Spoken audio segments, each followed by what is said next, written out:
Okay, the records are now open. Let me take a look because your journey looks kind of interesting. I got to really, when I was connecting with your heart chakra, it gives me an opportunity to look at your auric field, and you have like this beautiful kind of pinkish purplish color in your auric field. I know that sounds kind of feminine, but you're coming in with kind of a feminine energy, even though you work in very masculine work. I mean, you do, and you're otherwise a very masculine looking person. But when I was connecting with your auric field, it just felt very feminine to me. I don't know. It's just like you're coming from a very feminine orientation of source consciousness. Okay, so which is actually a lovely energy. I really I'm more of a masculine energy, and sometimes I feel like, gosh, I have to work hard to integrate the feminine. But with you, it just comes naturally.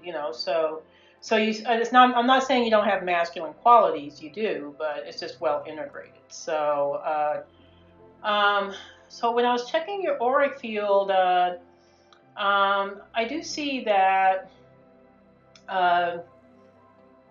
you're very much an explorer soul. Okay, so I was seeing like different star systems that you've had incarnations in, but they were all very very femininely oriented. I don't know if that makes sense, but it was you were on a special mission. I don't know. It's kind of like, it's not the typical path I see with most star seeds, that they started off in Lyra and then they went through this disaster and then they ended up someplace. You didn't go through that, okay? You didn't have the Lyra trauma experience at all. Yeah, so yeah, not at all. So what I'm seeing basically is that you came from initially a specialized galactic council group that came out of Galactic Center. So Galactic Center is between Scorpio and Sagittarius in our galaxy. So Galactic, yes, and your group used to meet in Altair. Okay, so Altair is just a simulated reality. So it's just a place where these councils would meet. So if you were to go online and look up Altarian aliens, you won't find anything, except sometimes you'll find some stuff on the Biblioteca Pleiades site, which is an interesting site, by the way, if you ever want to check it out. But that will say things like, oh yeah, Altarians had Nordics and reptilians. And it's like, okay, that doesn't tell me a whole lot, But when I go into the records, I see Altair as being a place where galactic councils would meet. So it kind of looks very similar to our concept of heaven. So they had floating cities, kind of like golden cities amongst the clouds, and these beings would meet there. You were kind of like a specialized group, and what I see is that you're kind of like a support team. I don't know if that makes sense. So it's not that you're not a light worker, you are, but your mission is so specialized that you go into these different star systems and you activate certain processes in order to help them with their evolution. That's the best way I can think of to describe it. I'm probably not describing it really well, but so what I see with you initially was that you did some specialized projects where this was you and your higher soul self, okay, where you aligned. Let me see if I can describe this. You were aligning Polaris with, that was one of the projects you did. So you aligned Polaris with the Earth axis in order to shift Earth away from the Thuban, draconian influence more towards a neutral zone. So that was kind of interesting. The other thing you did, and this popped up immediately, was that you, after the Lyra Draconian Wars, it was you and a team of individuals created these way stations that was in Cygnus and Cassiopeia. And it was mainly to provide a place for these Lyran refugees to find refuge. Okay, so and it was created using kind of a simulated reality. So so they would feel comfortable, but these planets weren't really technically inhabitable. Okay, so you were using some sort of high-level technology.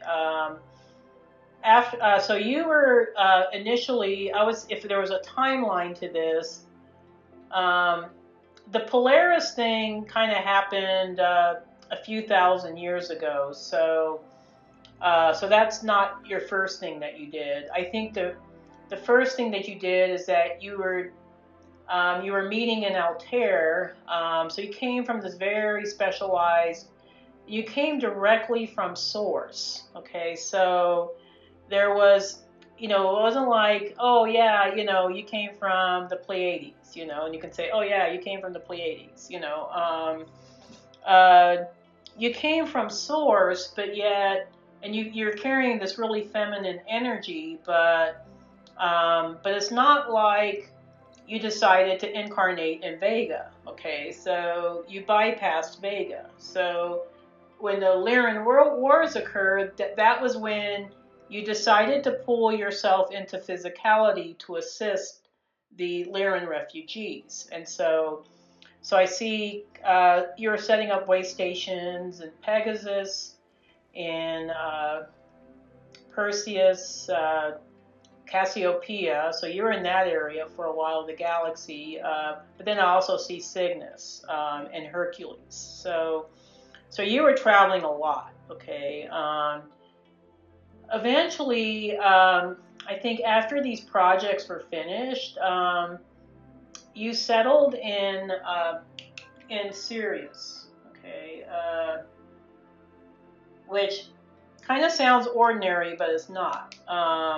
Sirius was actually the birthplace of the Hathors. Okay, so I see that you're very connected with the Hathors. And I with the Egyptian, the Hathors. Yeah, you did too. Yeah, very connected with the Hathors. It's part of the reason why maybe you chose to be this Aries Taurus in this life, because you're a pioneer, you're an explorer, but yet at the same time you're carrying that feminine Hathorian energy. So you're aligned with Taurus,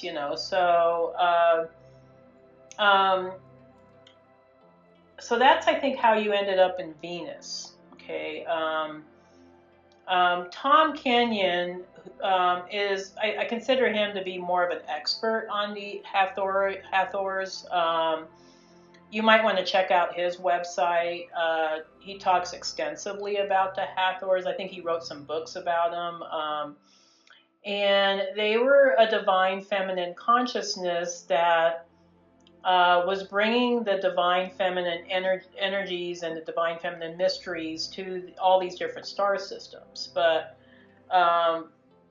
they kind of formulated together in Sirius.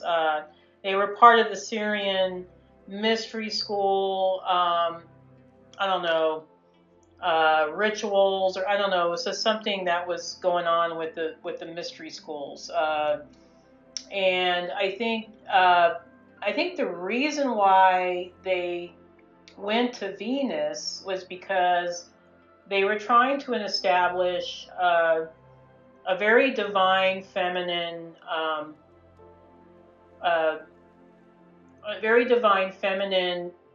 planet in our solar system. So in our solar system, most of the planets, with the exception of Earth, is very masculine. you know. So Jupiter is very masculine, Mars is very masculine, Mercury, you know. So I the Hathorians were, and they looked very female. So you probably had some incarnations off planet where you were this feminine being, you know. So you weren't always male. You were always you would sometimes uh, identify as male, you know, or choose to incarnate as male, but sometimes you chose to incarnate as female. So you're probably somebody that, you know, women in this lifetime feel very comfortable around, you know, because they feel like, you know, they can confide in you, or they feel like, you know, oh, you have this really good energy, you know, you don't feel like a typical, you know, man, you know, so they don't feel as much polarity, you know, with you. Okay, so I realize very often that's what I see very often. yeah, that women seem to gravitate towards you. Yeah. So I'm sorry, were you going to say something more? I didn't mean to cut you off. No, it's you're good. Okay. It's this female side is sometimes when I look down on me, somehow I always have the feeling that there is some feminine thing of this, but I'm looking masculine, but somehow I have the feeling that I used to be a female. And I've heard that. I've heard that before from other starseeds. Like they'll look at themselves and they'll say, "Well, I'm used to being a man, you know, like they're a woman in this life, but they look at themselves and they're like, I don't feel comfortable in my female body. I feel like I should be a man." And then you're here telling me, you know, well, I kind of look at myself and it feels a little off to be male. You know, I feel like I should be female, you know, but. I used to be female, so like something like this, Yeah. I mean, I think it was just because, you know, in some of your past lives, particularly off planet, you did incarnate as female, you know. So probably when you were part of the Hathors, you were female, because they were all female. So the Hathors, they looked humanoid, but they had very big wings, and they had, you know, kind of the headdress with the, you know, the horns, you know. So you know, so they were, you know, very powerful, divine feminine, you know, archetypes, you know, that came in to bring in this divine feminine energy. And that's what they were doing in Egypt. Egypt was always supposed to be kind of a integration of divine masculine and feminine energies, and that's why they were visiting Earth, you know. So they were trying to keep things well balanced in, you know, the Egyptian culture. But so you had kind of, you know, when I look at your back history, it's kind of like you had random incarnations here, there, you know, but in kind of really random civilizations. Because I also see some connection with the Pleiades, but particularly Merope and Maya. Okay, so you didn't incarnate in Taygeta or Electra or Alcyon, which is the ones I normally see with most people. You were very specialized in, you know what, I'm going to be incarnating in Maya, or I'm going to be incarnating in Merope. So you came in with this energy of, I'm working with the divine feminine mysteries. Okay. Now, interestingly enough, you do have a very technical side to you. I think you know, I think you did some technical work in Sirius. You did some in the Pleiades. You know, so you know your way around technology, but that's not your great love. It's just what you do, kind of to get by, or to be of, you know, help, or, you know, because you do have a very analytical mind, you know, so I do see that about you. So from Sirius in the Pleiades, and so I'm seeing Cassiopeia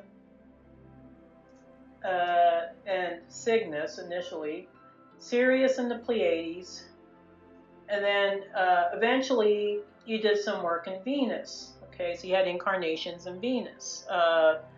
So the Hathors from Sirius, they originated from Sirius, but they settled in Venus for a while. Okay, this was when Venus was still inhabitable on I guess a reality spectrum, or 3D. Physical plane, yeah. Yeah, it was when it was still a physical planet that was still inhabitable. My understanding with the Venusians is that they're still in existence today, but they've ascended to the higher dimensions. So they no longer physically live on the planet of Venus because it's not inhabitable, but they still exist there in the higher realms.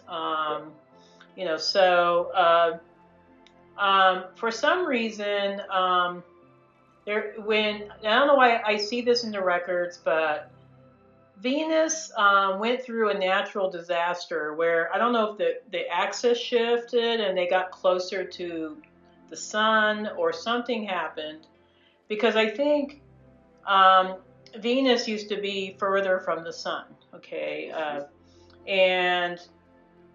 so it made it very inhabitable. Maybe it was a little warm, but it wasn't like, maybe it was like more of a tropical environment, but it wasn't uninhabitable. But then there was this disaster happen and they got shifted closer to the sun, and it made things very uninhabitable. So quite a few of the Venusians immigrated to Alpha Centauri, okay, and Beta Centauri. Okay, so with you, I don't see, I see actually both, actually. I see you've been in Alpha Centauri. I'm going to say Alpha and Beta Centauri. And so I think for a while you were just assisting, you grew to love the Venusians. That was probably your favorite project and your favorite incarnation was the Venusian incarnations. They were, the Venusians had the best of both worlds. They were super technical, super smart, totally on top of their technology game, but yet they were very in tune with their emotions. They were very in tune with spirituality. They were a very gentle, kind, compassionate, civilization.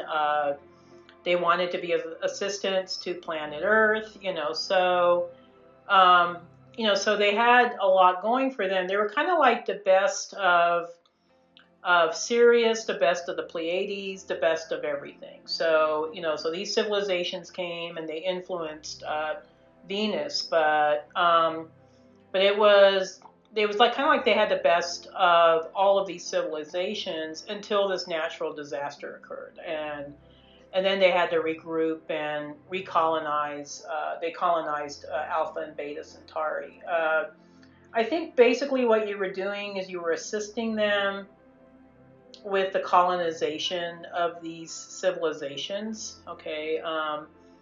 But for some reason, the integration got lost during this migration to the Centaurus system.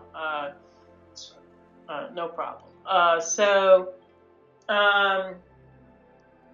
somehow this integration that Venus used to enjoy got split between Alpha and Beta Centauri. Okay, so Beta Centauri is very feminine, it's very emotional, it's very spiritual, and then Alpha Centauri is very technical. Okay, so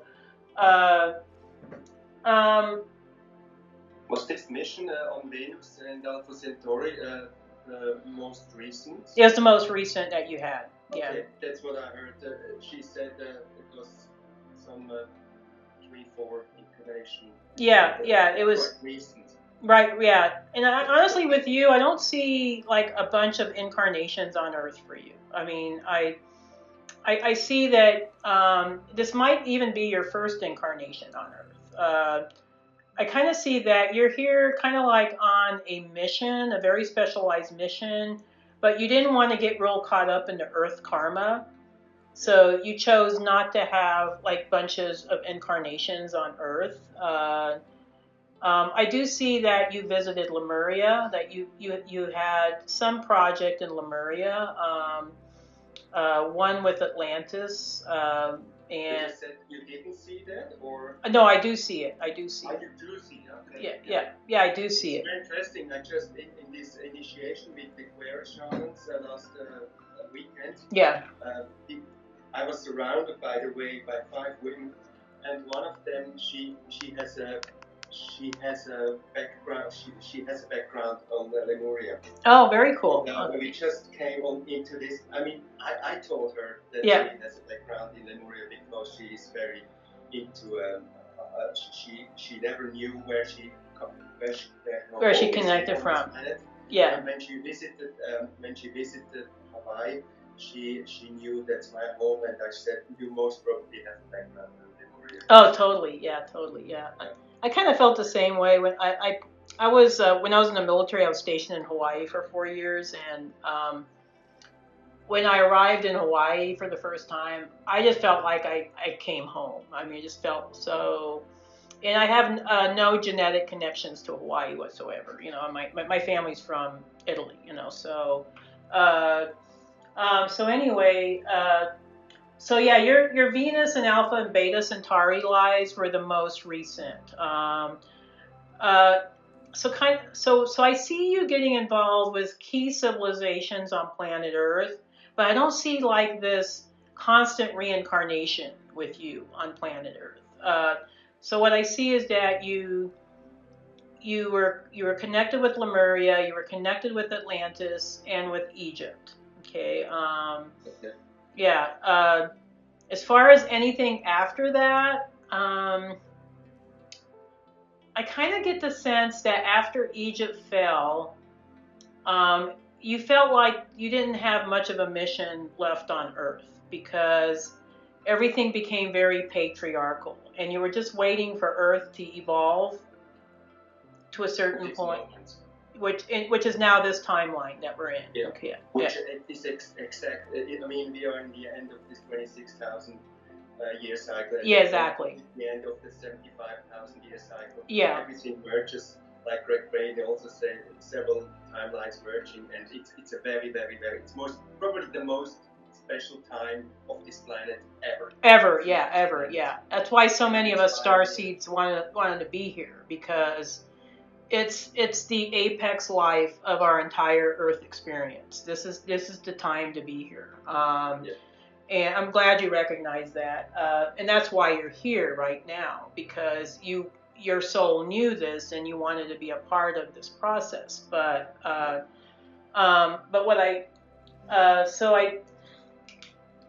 I do see that as far as your Venusian and the Venus people, they had a beautiful culture. I mean, it was kind of like I said, the best of Sirius, the best of the Pleiades, the best of Apollonia, of all these systems, Cassiopeian, all these systems that have a very divine feminine orientation.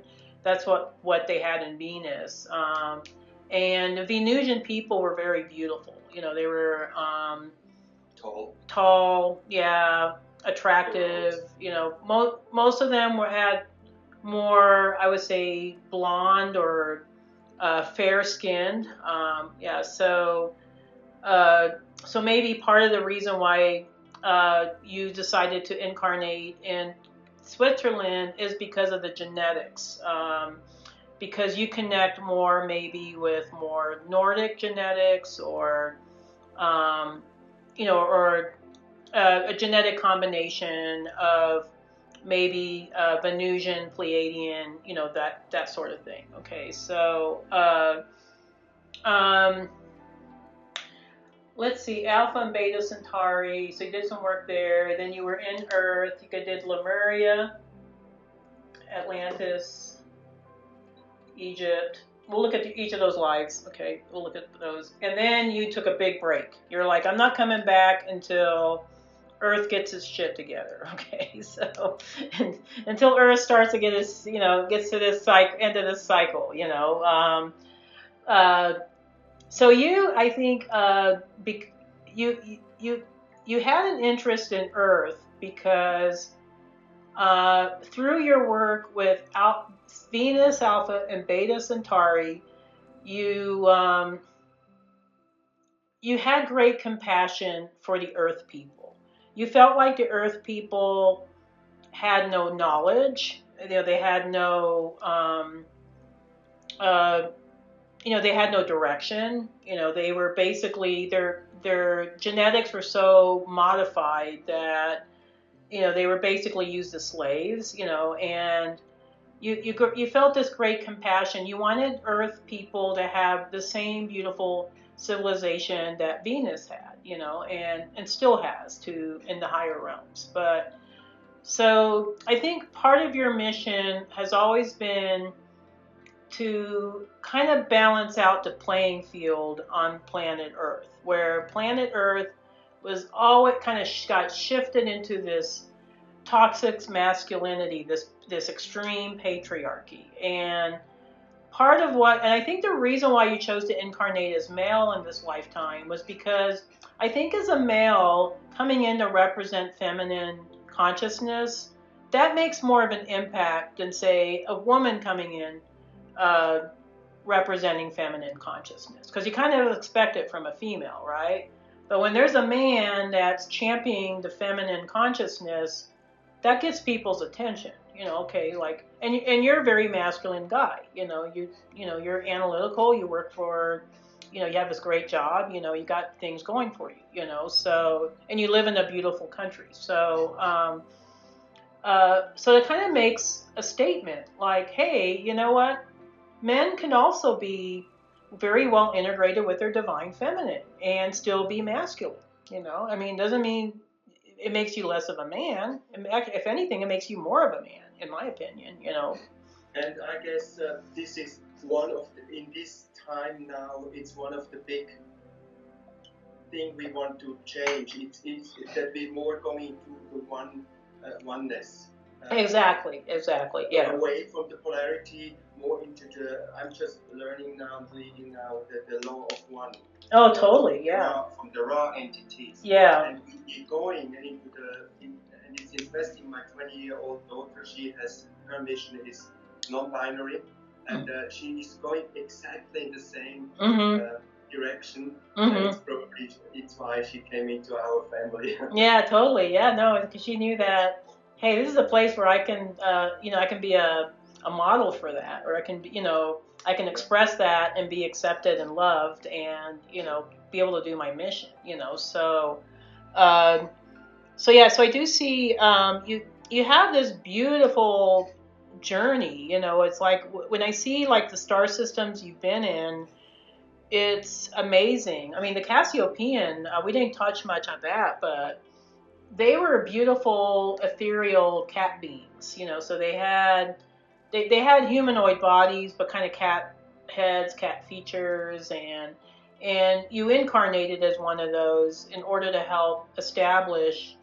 these, you know, beautiful this beautiful civilization on Cassiopeia, where they were being of assistance. You know, they were basically like a way station for these Lyran, you know, and Vegan refugees that were escaping the wars. You know, so so you had, you know, I think you've had some really interesting incarnations.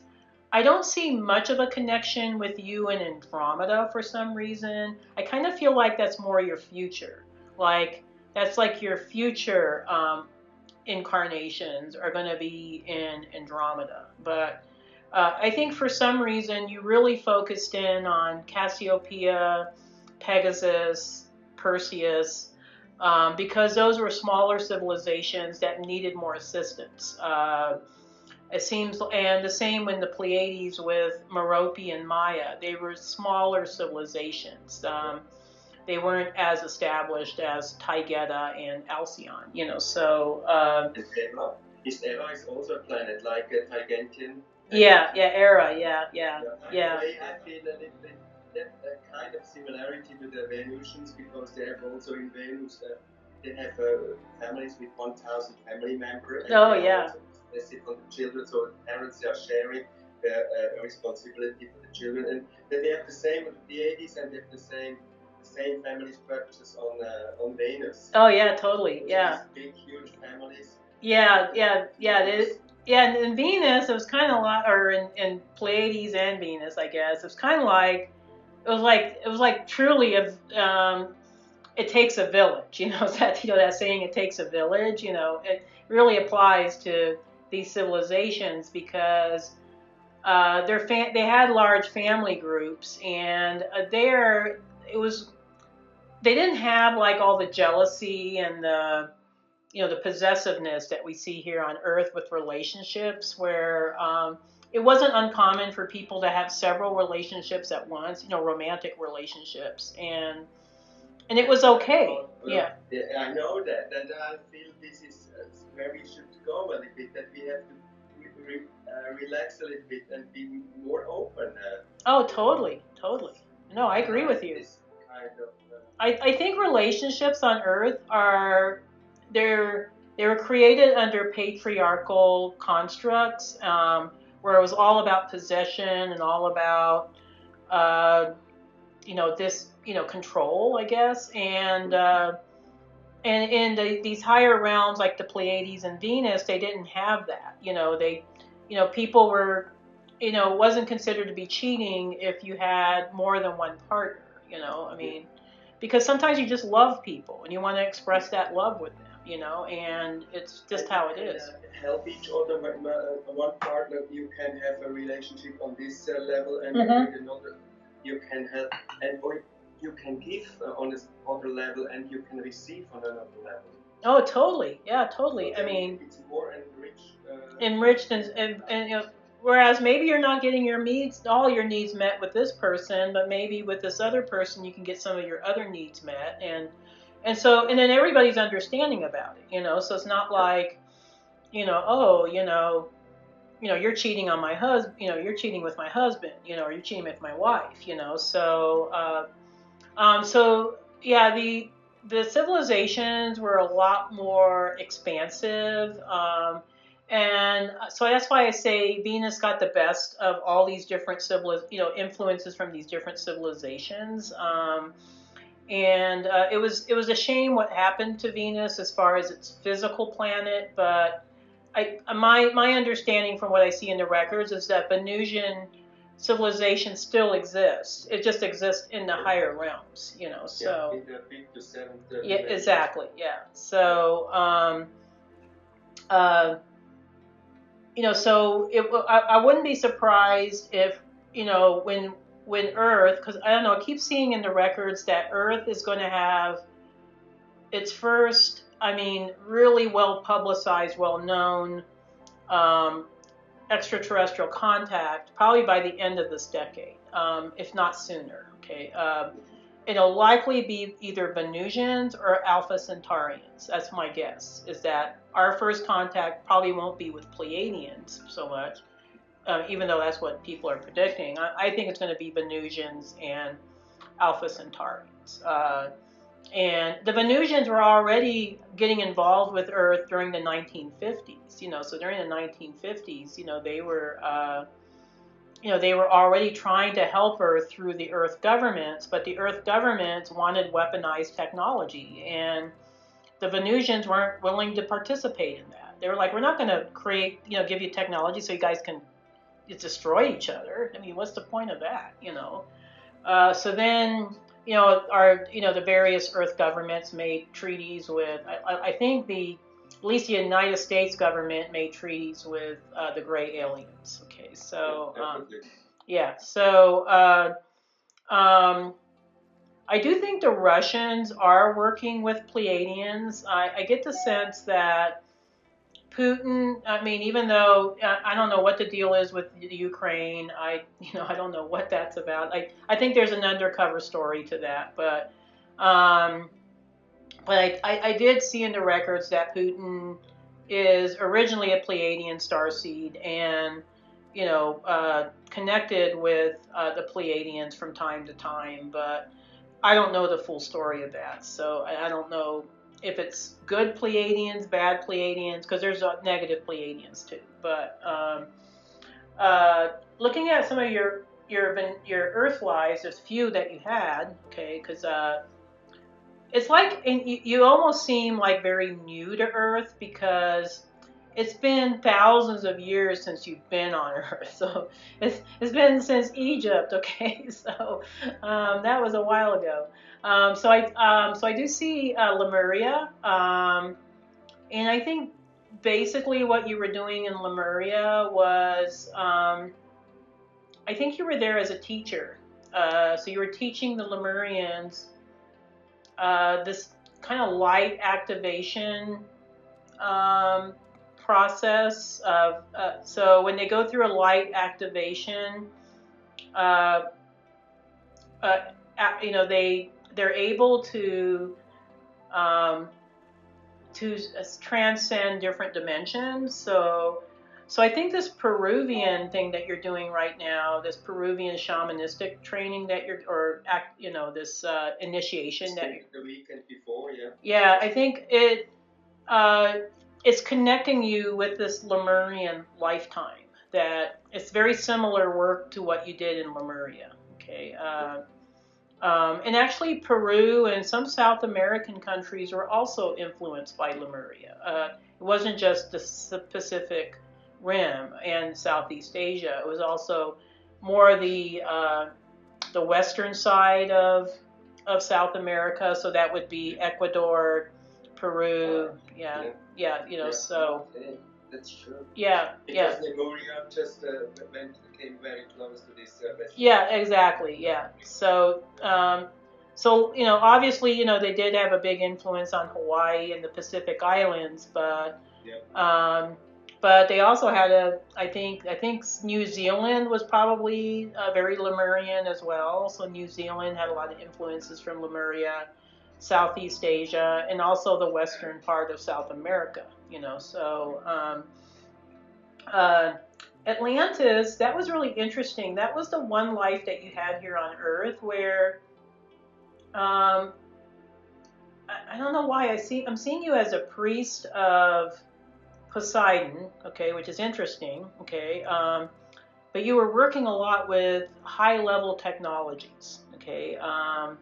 So you were a priest, but you were also you were very spiritual. You're on the spiritual path, but I think part of what you were trying to do was there was some sort of high-level technology you were involved with, and I'm not sure what the mission of it was or what the purpose of it was, but it was very, oh gosh, I don't know, it's like I'm looking at this and I'm like, well, I wonder what this is.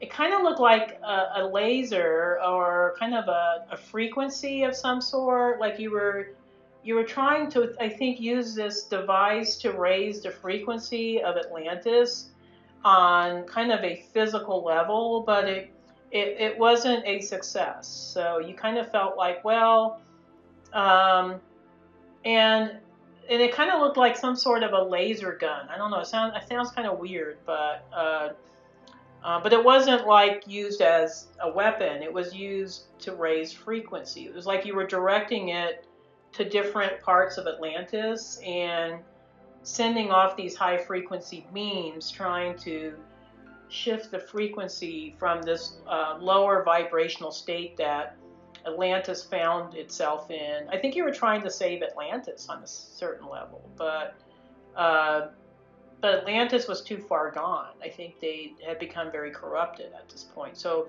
it was kind of like a failed mission for you. You kind of felt a little frustrated with Atlantis.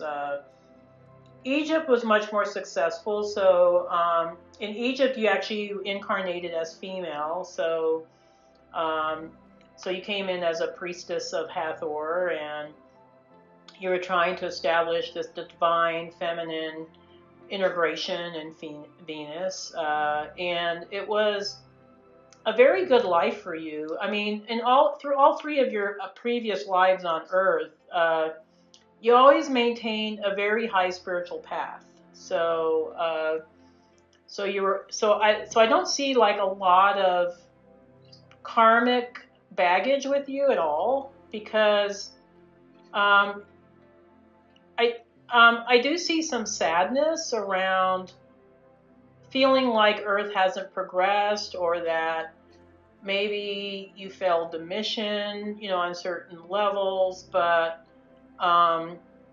at the same time, I don't see a lot of karmic baggage with you at all. It's like your karma is very, very clear. It's kind of like you're here as a visitor, like you're here as an Earth visitor, just staying here long enough to complete your mission, and then going back to your Venusian, Alpha Centaurian realm, That's what I'm feeling very strongly. I hope I really, after this time or mission, I definitely want to go back to Venus or wherever.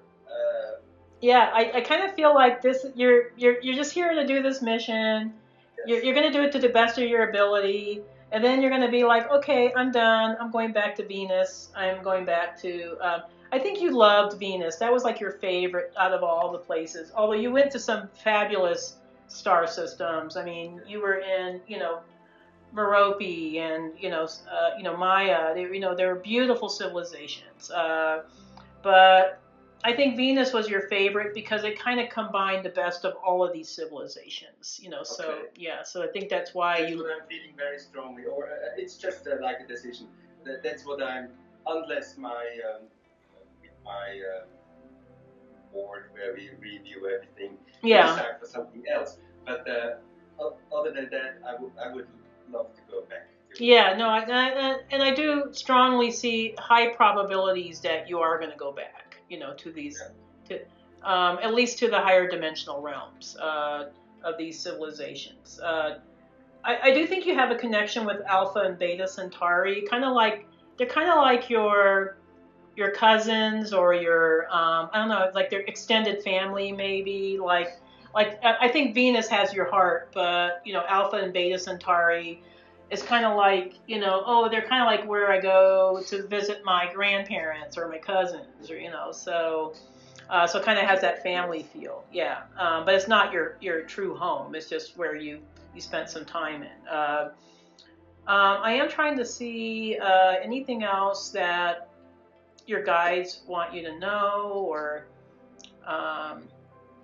because I don't know, it seems like you had this long journey from Galactic Center to here, and I do think you're going to end up going back to Venus, but then I think eventually in the I think after Venus, it might be you might do some work in Andromeda. So I do see this Andromedan thing in the future. I have to look into this connection.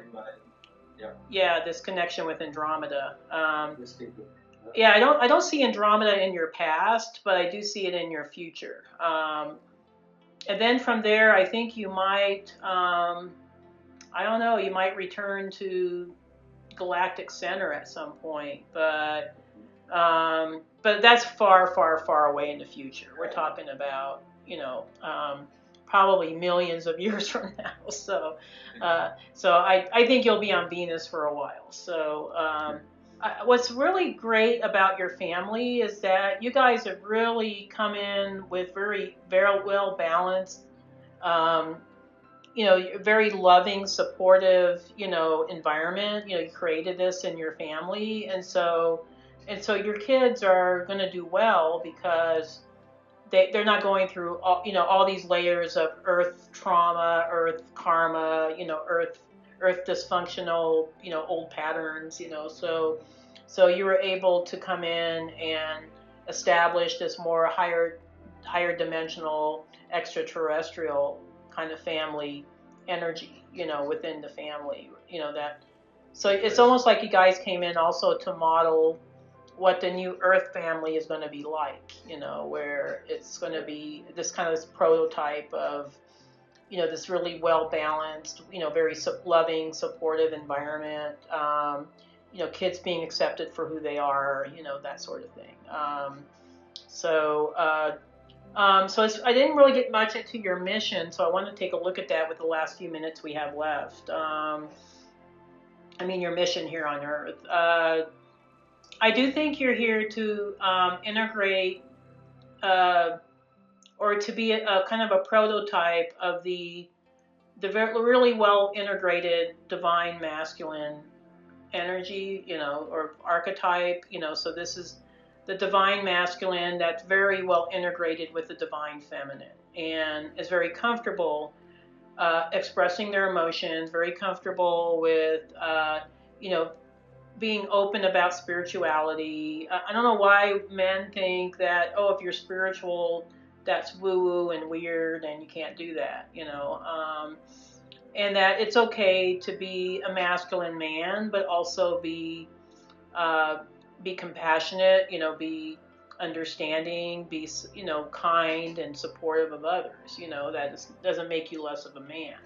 So you're here to represent that, but I also get a bigger mission where I kind of see you being more like, okay, so you're integrating these energies here, but you're doing it more on an energetic level this time. So you're not doing it like you did in Atlantis, where you were using a machine. Okay, you learned your lesson from that. You're like, I'm not using this.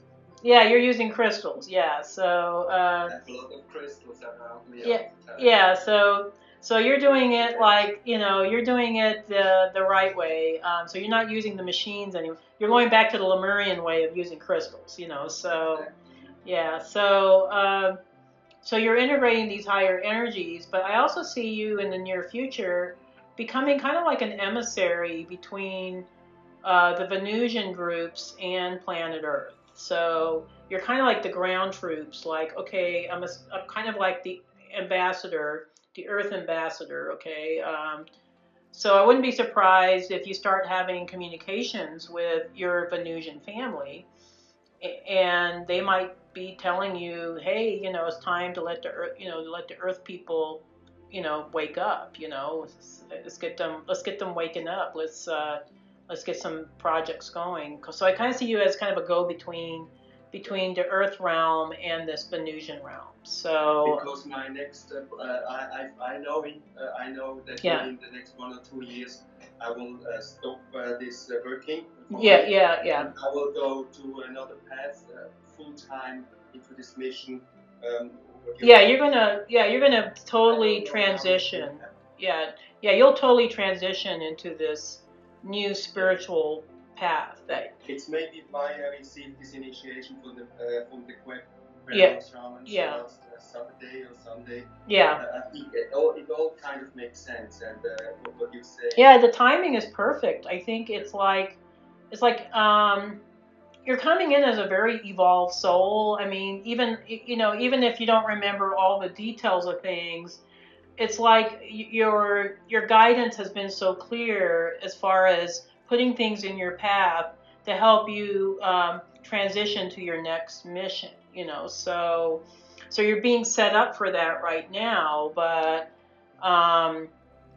in another year, I'm thinking it's going to be maybe a year, 2 years. 2 years at the very most. But I'm thinking it might even be less than 2 years, where you're just going to say, you know what, I'm done with working a 3D job, and I'm going to devote myself to, my spiritual studies, my spiritual work, traveling, going to different parts of the world, so.